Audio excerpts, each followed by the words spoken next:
thanks, Dick. It's a pleasure to be here. I actually live in Southern California in Orange County, a little town called Seal Beach, named Mayberry by the Sea. I travel around quite a bit, making presentations and attending air shows across the country. I'll be out at Fagan Museum on Saturday, signing copies of my book.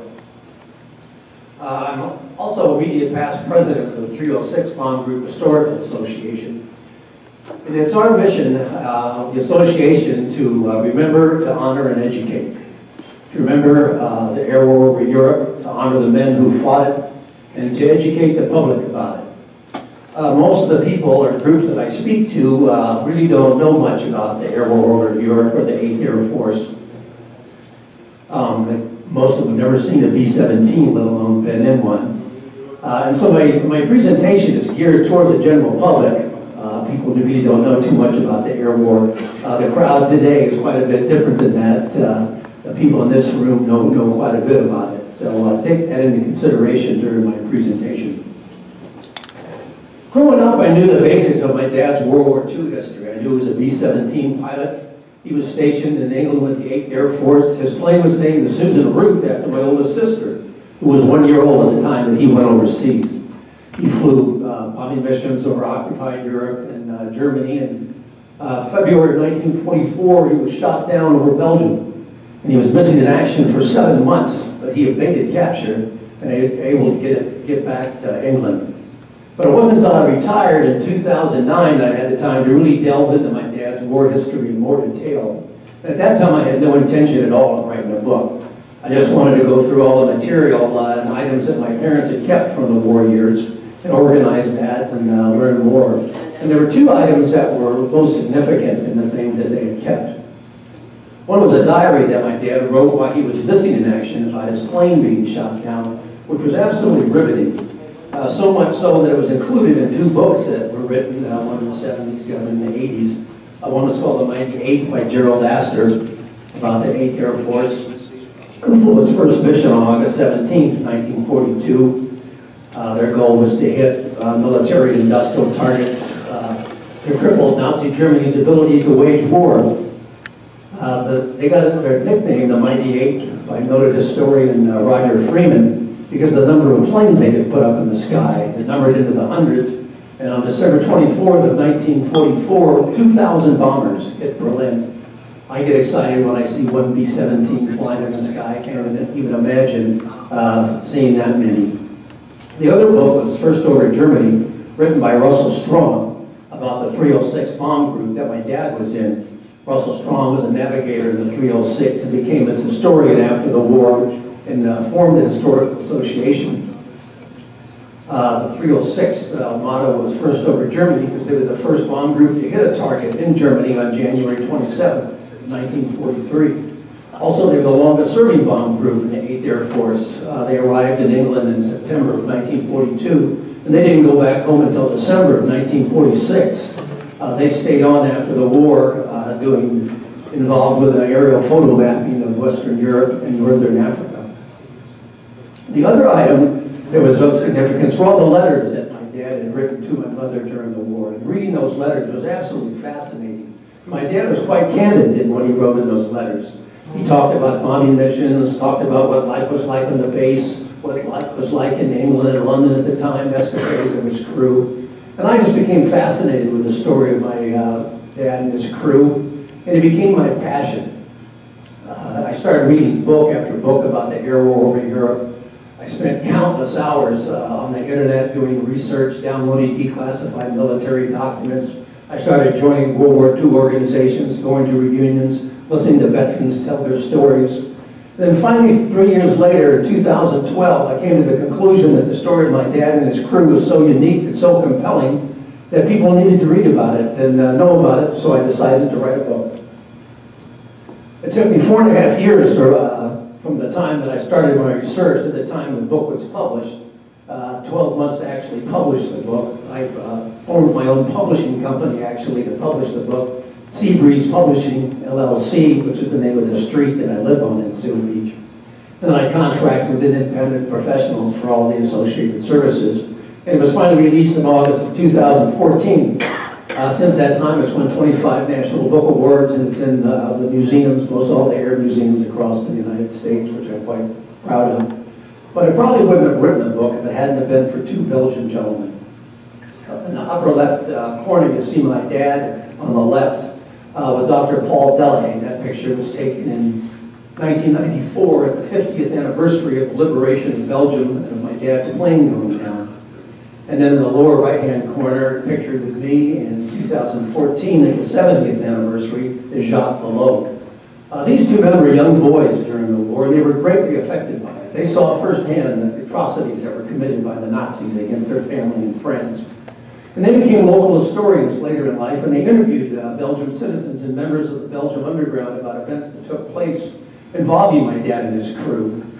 And they documented their testimony, and they gave me unbelievably detailed information that's in the book about events that took place so long ago that would have been lost forever without their dedicated research. So I owe them a great deal. And the story of my dad and his crew is all based on first-hand testimony by members of the crew, Belgium, and the members of the Belgian underground, or declassified military documents. Initially, my dad didn't go into the Air Force as a result of the first peacetime draft implemented in U.S. history by President Franklin Roosevelt in the fall of 1940. My dad went into the Army in April of 1941, and he was stationed at Fort Lewis, Washington. And at the time, the U.S. military was woefully weak. They ranked 18th in the world in military strength behind Romania. Also, they were very ill-equipped, as you can tell by the World War I vintage uniform that my dad is wearing in this picture. 3 months later, in July, my dad married Ruth Hempel at First Lutheran Church in Pasadena, California. My mother was born and raised in California. My dad was actually born in Norfolk, Nebraska, and moved to California with his family when he was 13.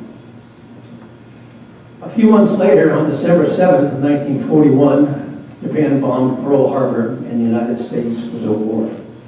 Well, my mother was quite afraid at this time about the uncertain future, so she went up to Washington over Christmas to visit my dad. And 9 months later, Susan Ruth was born. Well, my dad was feeling a little pressure at the time. Here he had a new bride, a baby on the way, and he didn't think he could support her very well on private's pay in the Army, so he decided to volunteer for the Air Force. So in June of 1943, he went through pre-flight training in Santa Ana, California, 1942, and then went through the various stages of pilot training. This slide's a little busy, but outlines the various stages of pilot training. First was primary training that my dad took at Santa Maria, California. And it was tough getting through pilot training. 40% of the guys that entered didn't make it through pilot training. After primary, then they went on to basic. And after basic, they went to advanced training, the third stage. And it was in basic before they went into advanced training that they separated the pilots out. Some either went into single-engine planes, fighters, or other pilots went into two-engine planes, transports or bombers. Typically, the shorter pilots went into fighters, but I also think it was based on personality. To me, those fighter pilots tended to be more independent, kind of cocky, big egos, risk takers, whereas the bomber pilots tended to be a little more level-headed and team players, be that as it may. Here you see a proud moment from my dad. This was in primary training right after he soloed. At the time, you couldn't wear your goggles on top of your helmet unless you had soloed. So this was a proud moment for him in Santa Maria. You can see he smoked, and I think all the guys pretty much smoked back then. These are the three planes that he flew in pilot training. In primary training, up on top, he flew a Stearman biplane. And in basic training, single-wing Vultee Valiant. And then in advanced training, a twin-engine Curtiss Wright AT-9. He graduated from advanced pilot training in April of 1943 at Douglas, Arizona, where he received his commission as a second lieutenant in his pilot wings. And from there, he went on to transitional training, where he learned how to fly a 4-engine B-17 bomber, and then went on to operational crew training, where the various members of the team came together and they learned to operate as a unit. And once deemed ready, they were assigned overseas to the European Theater of Operations. On October 21st of 1943, he and his crew, reported headquartered to the 306 Bomb Group at Thurlow, England. It's about 60 miles north, a little west of London. This is what the base looked like back then. It's no longer there, but there's a nice little museum there now. Here you see the insignia of the 306 Bomb Group, the Triangle H. There were 3 air divisions in the 8th Air Force. The 306 was in the 1st Air Division, signified by the triangle, and then their other designation of their bomb group and base was the H. A lot of you have seen the movie 12 O'Clock High starring Gregory Peck. Well, that was a story based on a true story about the 306 Bomb Group. The fictitious bomb group in the movie, The Night 18th, was derived by multiplying this 306 by 3. Another distinction of the 306 Bomb Group is that their flight surgeon, Dr. Thurman Schuler, was responsible for convincing 8th Bomber Command Ira Eckert to implement a mission limit.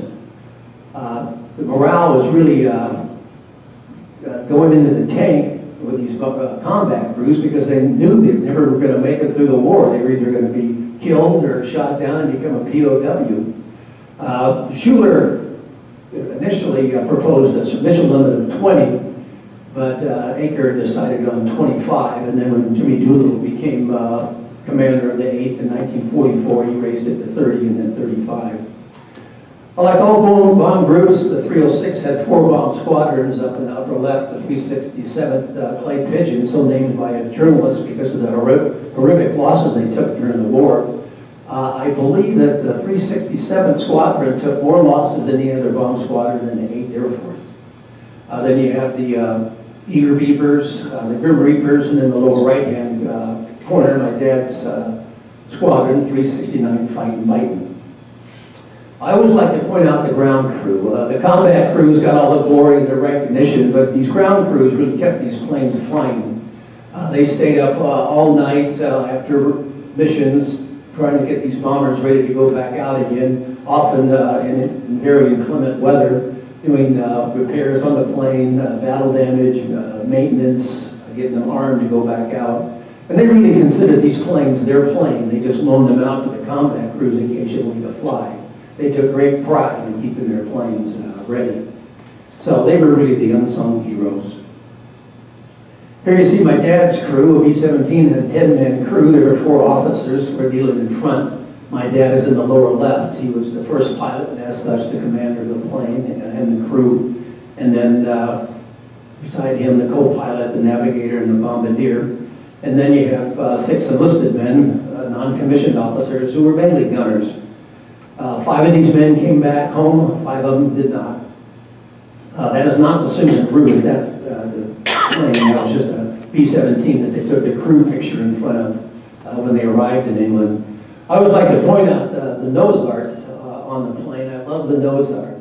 It's interesting that the Air Force was the only entity that allowed their planes to be painted.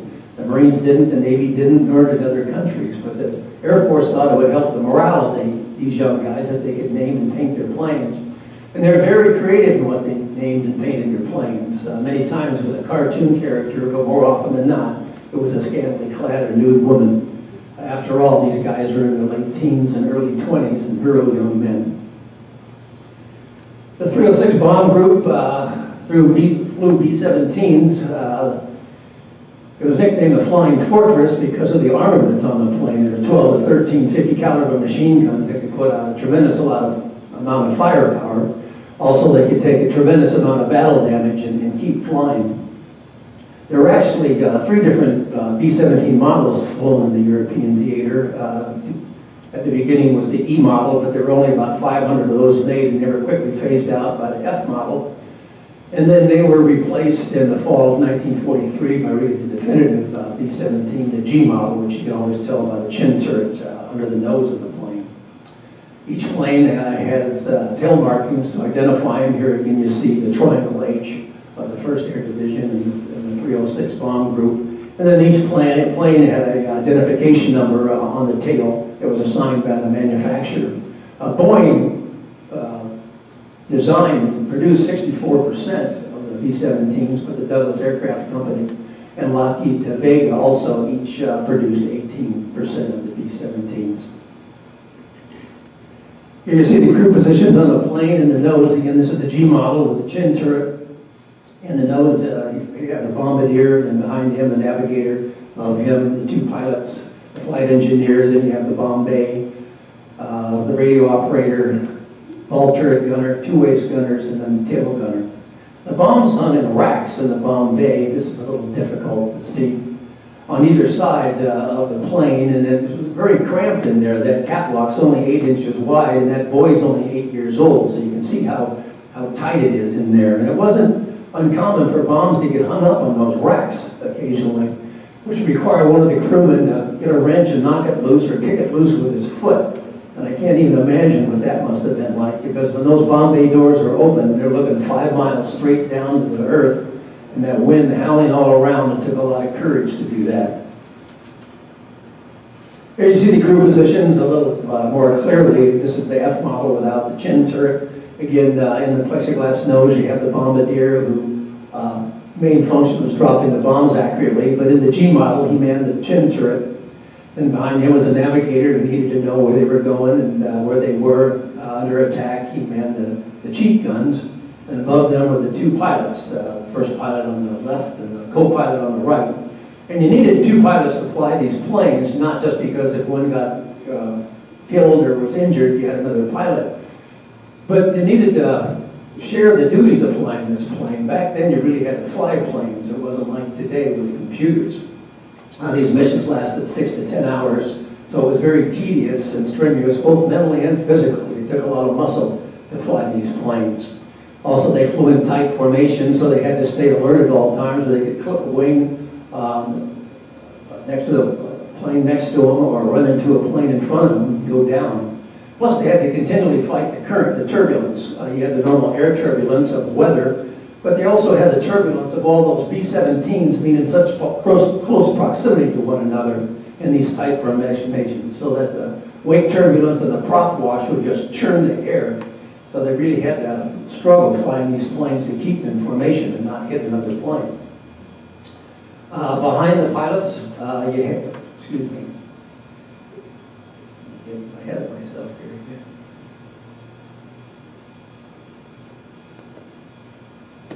Above the pilots, you had the flight engineer, but he also manned the top turret under attack. And he was the onboard mechanic, also called the crew chief, and he knew how all the systems worked in the plane, and he also helped monitor all the instruments. There were over 150 gauges, toggles, dials, and switches in the cockpit, and he peered over the pilot's shoulders to help monitor engine performance and fuel consumption. Then behind the bomb bay, you have the radio operator, which is the most comfortable position in the plane. He had a relatively roomy compartment and a chair to sit at. And then below him was the most cramped position in the plane, the ball turret gunner. Again, these missions lasted 6 to 10 hours, and this guy was in a fetal position for lengthy periods at a time. Had to be really uncomfortable. And above the ball, you have the two waist gunners, which was the most exposed positions on the plane, and then another cramped position, the tail gunner. My dad flew his first combat mission on November 3rd of 1943. And flying combat was brutal and extremely dangerous. 26,000 men died in the 8th Air Force. That's more than the entire Marine Corps fighting in the Pacific. Another 28,000 became POWs after their planes were knocked out of the sky by enemy fighters or flak. Being a combat crewman in the 8th Air Force was the most dangerous duty assignment in the United States military during World War II. To begin with, you had all these bombers taken off from these bases on the day of a mission. There were at the peak, there were 40 bomb groups in the 8th Air Force in and around East Anglia, about the size of Vermont. So on the day of a mission, you had hundreds of bombers taken off. And back then, there was no air traffic control, there was no radar, everything was based on visual sight. And usually the weather was socked in and overcast in England, and they couldn't see anything until they got above the cloud layer. And then they had to form up. Individual planes formed up into 3-plane elements formed up into bomb squadrons formed up into bomb groups formed up into combat wings formed up into air divisions. And this assembling all took between an hour and 2 hours before they even could head across the channel to begin the mission. Then they had to deal with the elements. These planes weren't pressurized, so above 10,000 feet they had to go on oxygen, or else they'd pass out in a couple minutes and soon die. Also, it was extremely cold at this altitude. It was minus 40 to 60 degrees below zero, so frostbite was a huge problem, and many airmen were hospitalized for lengthy periods of time with serious frostbite injuries. Here you see the waist gunner with their combat uniform. He has his steel helmet and his tinted goggles because of the brightness of the altitude the sky at that altitude. Oxygen mask, his flak jacket that was apron with metal plates in the front and the back to help protect them, and the fleece-lined jacket and pants, thermal boots, and gloves. And you see the little, let's see if I can work this here. The white strap here, that's his parachute harness. They didn't actually wear their parachutes in the plane because it was too cramped. It was more cramped in a B-17 than a submarine. But they needed to bail out, they needed to have their wits about them to find their parachute, clip it on hooks on the back of the harness, and then bail out of the plane. The next thing they had to deal with was enemy fighters. The Germans had radar stations set up along the continental coast of Europe, so they knew when these bomber formations were coming, and they'd send up their Air Force, the Luftwaffe, to intercept them. Here you see the waist gunner get in his flak jacket and goggles, firing his 50 caliber machine gun, and all those spent cartridges on the ground. The ammunition came in belts, as you can see one kind of hanging down there, which were 27 feet long. So if the gunner fired the whole belt, they said he fired the whole 9 yards, and that's where that came from. It was 8th Bombers Command belief at the beginning of the war that these bombers flying, heavily armed bombers flying in formations of hundreds of bombers could defend themselves. They didn't need fighter escorts. And they flew in what was called the combat box formation. This is the box of a combat wing. And then within the box of the wing, you have 3 boxes representing bomb groups.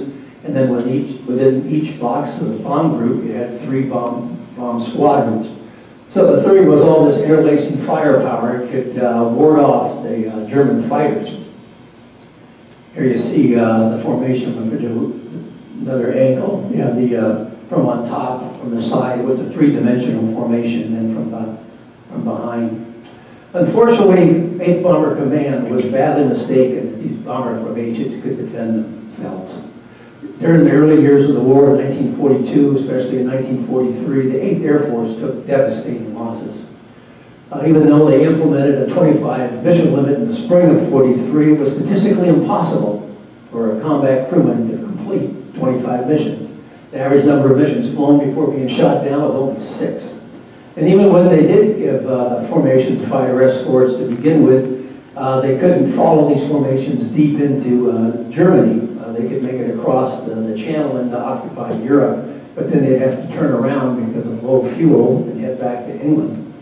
Well, the Luftwaffe would just wait until these the U.S. fighters would return back home, and they'd go up and intercept the formation. It really wasn't until the end of '43, or really the beginning of '44, when the P-47 Thunderbolts got external fuel tanks added to them, and the introduction of the P-51 Mustang, that the bomber formation finally had adequate fighter support to and from the target. The P-51 Mustangs were particularly effective. The next thing the formation had to deal with was anti-aircraft fire. Here you see a flak gun. Flak was the abbreviation for the German word for aircraft defense cannon. And these were deadly weapons. They could fire 20 shells a minute, and they were calibrated to explode at the same altitude that these bombers were flying. And these shells were filled with different shapes and sizes of razor-sharp metal that would burst out hundreds of feet, could easily penetrate the thin aluminum skin of these bombers. That skin was so thin that you could take a screwdriver and just pull it right through it. From a distance, these shells exploding looked like small, innocent black puffs, but once these formations got amongst them, the noise got louder. The flashes got brighter, and if one exploded near the ship, it would just violently rock the ship. My dad said even though it was so cold at that altitude, he would be perspiring profusely and be wringing wet from the adrenaline running through his body as they entered this killing field. When the formation reached a pre-designated point near the target, called the initial point of the IP, they started their bomb run. And at that time, the first pilot gave control of the plane to the bombardier, who flew the plane through the northern bomb site. It was connected into the autopilot of the plane. It was an analog computer, very advanced for its time. They could calculate various factors such as the speed of the plane, wind speed, altitude, etc. So they could drop the bombs accurately. Here you see the bombardier looking through the crosshairs of the northern bomb site. And once the bombs were released, he would yell, "Bombs away." And that would signal the first pilot to take control over the plane. And then he'd make a big swinging curve to get the heck out of there and go to another pre-designated point called a rally point, where these bombers that made it through the bomb run would try to form up and head back to England. It was on a bomb run to Frankfurt on November 8th of 1944.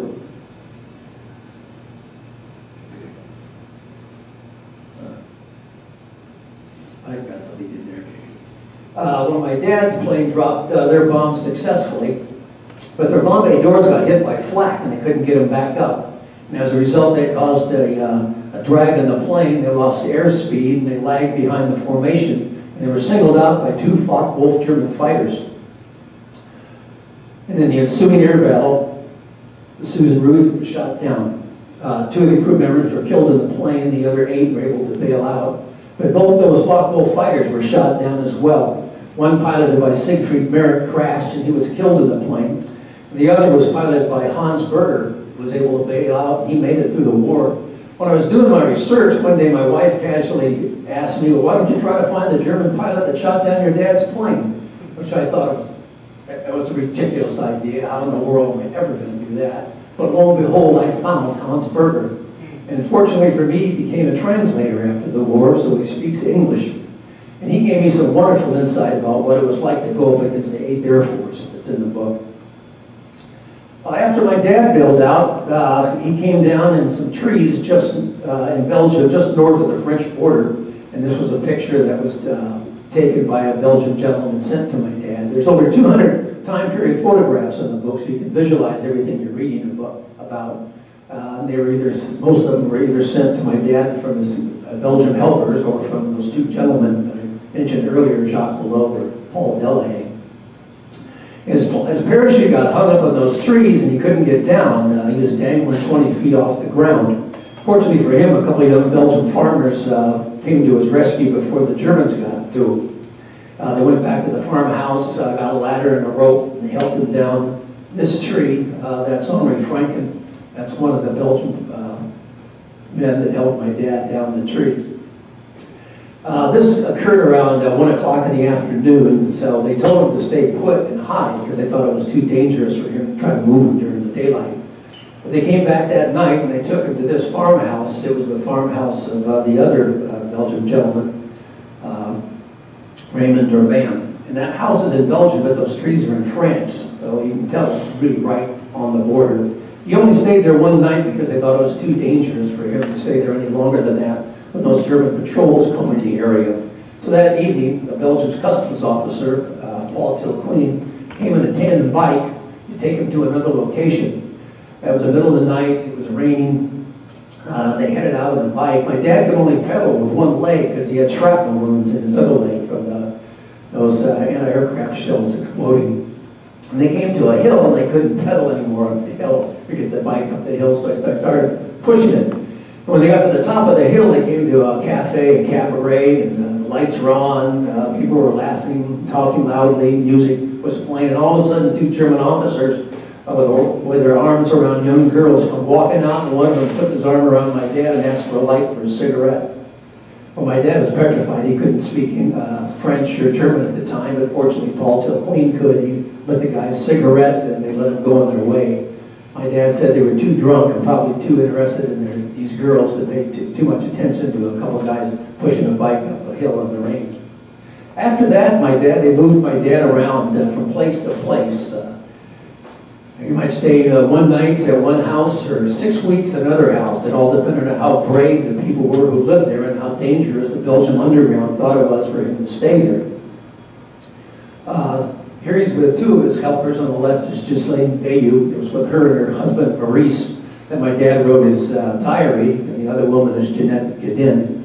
Her husband was actually a captain in the French army and was captured when Germany first invaded in 1940, and he spent the remainder of the war as a POW. He became quite close with these two families and stayed in touch with them after the war.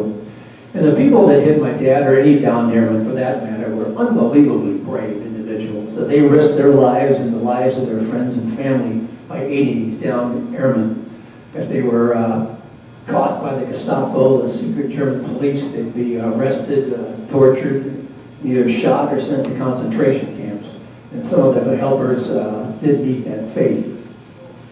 Normally, when the underground came across downed airmen, they tried to get them back through get them back to England through various escape routes, down through France, over the Pyrenees, in neutral Spain, and then out through British-controlled Gibraltar. But something always went wrong trying to get my dad out.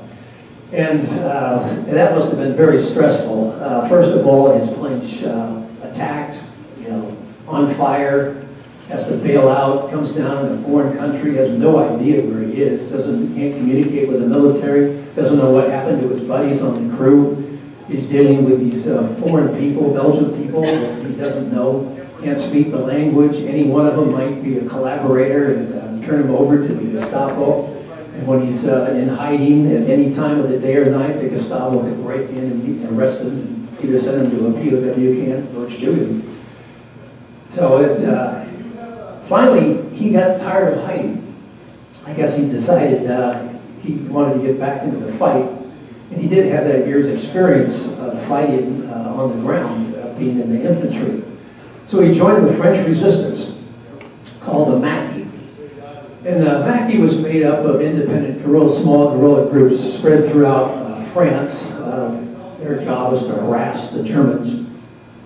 They would get their instructions from the British over coded messages through the BBC, and they were supplied by airdrops that the BBC would make. This is in my dad's group, just an example. There were about 20 guys in his group, led by a French lieutenant who had escaped from a POW camp. There were some Belgians, Frenchmen, and my dad sent some Algerians who were vicious fighters. This is a farmhouse where they stayed for a while, and just across the border in France. On one occasion, my dad was in those upper rooms early one morning, just in his skivvies with shaving cream on his face, and a German patrol came up the road. He had to jump out the window and hightail it into the woods to avoid being captured. And in the book, there's various encounters that are described about the Maquis group attacking German convoys. Also, several close calls my dad had of being discovered by the Gestapo when he was in hiding. Next picture is pretty amazing. Who took it and how it got back to my dad? We'll never know, but that's my dad in front, jumping out of a Jeep during, with the Maquis, the French resistance. Finally, 7 months after he was shot down on September 2nd, 1944, word came that there were U.S. troops in a little nearby village of Prélon, France. My dad went over to the town square, went up to an army major, and it was actually Patton's Third Army, which had come up through France after D-Day, identified himself, and then made it back to England from Paris.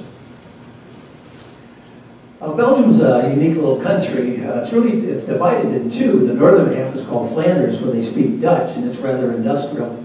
And the lower half is called Wallonius, where they speak French, and it's very rural, all farmland. And my dad and his crew, they were shot down right around in here at the French border. Actually, my dad and the plane both came down in Belgium, and the other guys that were able to bail out came down in France. And my dad, he spent part of the time hiding in Charleroi, and then that French farmhouse where the Maquis stayed, and Trélon, where he was liberated by the U.S. Army, down around here. The Belgian people are wonderful people. To this day, they are still so grateful and so thankful for the Allies coming to rescue them from Nazi oppression. And they do a great job of educating the younger people about the importance of that as well. They erected a number of memorials in the area on the anniversary of the events that took place there. They have celebrations, and their big celebration is around the Liberation Day of September 2nd. each year. And they, this is the poster from 2014 at the 70th anniversary. They last several days long, and they erect these big tents. This is just part of one, where they can seat hundreds of people, and they have lunches and dinners and band concerts and dances. All the local people, or the helpers, I should say, the volunteers dress up in period costumes. The local beer Chimay just flows, and everyone has a grand time. They have ceremonies at various memorials in the area. This is at Cendron, which is right at the French-Belgian border, where the 9th U.S. Infantry first crossed over the Warchoise River from France into Belgium to liberate the country. All the local villagers come out, all the dignitaries make speeches. The U.S. military is there, Belgian military, French military. Again, you can see the children and young people in front there, emphasizing the importance of these events. They also have a ceremony at the memorial that they erected to my dad and his crew at Mackinac, Belgium. And like most World War II veterans, my dad didn't talk a lot about the war until this memorial was erected in 1989. He and the 3 other crew members who were still living at the time went over for the dedication. And there my dad was reunited with lots of those Belgian people that hit him during the war and saw the places where he had been hit. And that brought it all back, and he started talking about it after then. And then in 1994, I went over to Belgium with my parents. And that's when it became personal for me, since I saw these places as well. I've been to Belgium 4 times, going for a 5th next year. And on my last trip, 2 years ago, I went to Munich, Germany, to visit Hans Berger. Hans is 94 years old now, lives in Munich, Germany, and we've become friends. He shot down 7 or 8 aircraft during his time as a Luftwaffe pilot. He shot down 7 B-17s and 1 Spitfire. Here you see my dad and me at the World War II Memorial in Washington, D.C. This picture was taken in 2004. He wanted to see the memorial before he died, and we went on, I accompanied him on a reunion to the Air Force Escape and Evasion Society, where we visited the memorial right before its official dedication. And that was the last trip my dad ever took. He wasn't the last crew member to die, but he was the oldest to die at 91 years old. And all the World War II veterans are in their 90s today. At the end of the war, there were 16 million World War II veterans. Less than 4% of those great men are still with us. There's no other event in history that affected more people than World War II. 60 million people died, millions more were wounded, millions more were left homeless and displaced. It changed the course of the United States and the world forever. And the brave young men who fought and died for freedom, without doubt, the greatest generation. Their sacrifice must never be forgotten, and it is our duty to remember. Thank you.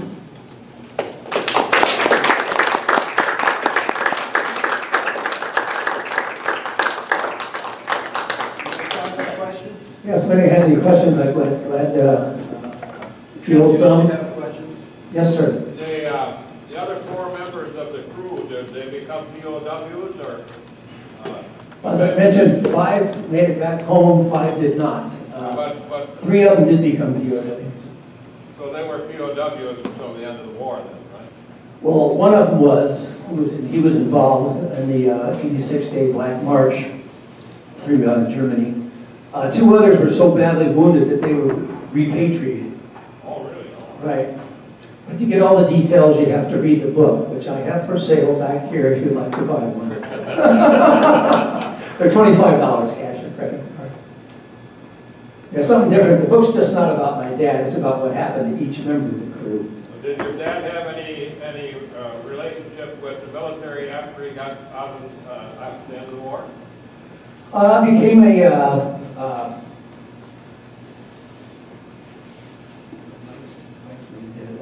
air traffic controller. Well, when he came back home, he was a flight instructor for a while, and then he was air traffic control operator for a while. And then he got out of the service. He did not stay in. My other sister, Nancy, she was born while he was missing in action. So that was really tough on my mother, having a 1-year-old daughter, an infant daughter, and then not knowing whether her husband was ever going to come home. After the war, did your dad have an experience with the crew at the reunion? Yeah, of the 5 that made it back, they would get together now and then. I met them when I was small, but didn't know anything back then. My parents would have me come in and meet Mr. and Mrs. Musial or say hello, and I'd say hello, shake their hand, and go back to my room. And now in hindsight, I wish I had talked to them more. But they did get together now and then. Yes, sir. I got to brag a little bit here when you talked about the Norden bomb site. The Norden bomb sites were made by General Mills 7 crow miles from where we sit. 90,000 of them. Yeah, it was a highly secretive device, but the Germans knew all about it because they had a spy, Hermann Lang, in the Norden bomb site factory, who gave all the specifications to the Germans. He was later arrested and spent 18 years in prison, but the Germans knew all about it. One thing I'd like to point out that most people don't realize, after my dad made it back to England, the Air Force had a rule you couldn't fly again if you were shot down over occupied territory and aided by the underground, because they were worried if you flew in combat again and were shot down a second time and captured by the Germans and tortured, that you give up the identity of those people that helped you the first time. The only exception that I know of to that was Chuck Yeager, who personally met with General Eisenhower and talked to him into going back into combat. So that's why my dad was sent home and then became a flight instructor. Again, thank you very much. It's an honor to be here with giving a presentation to the guys that were actually there at the time and lived it. So, I thank you for your service.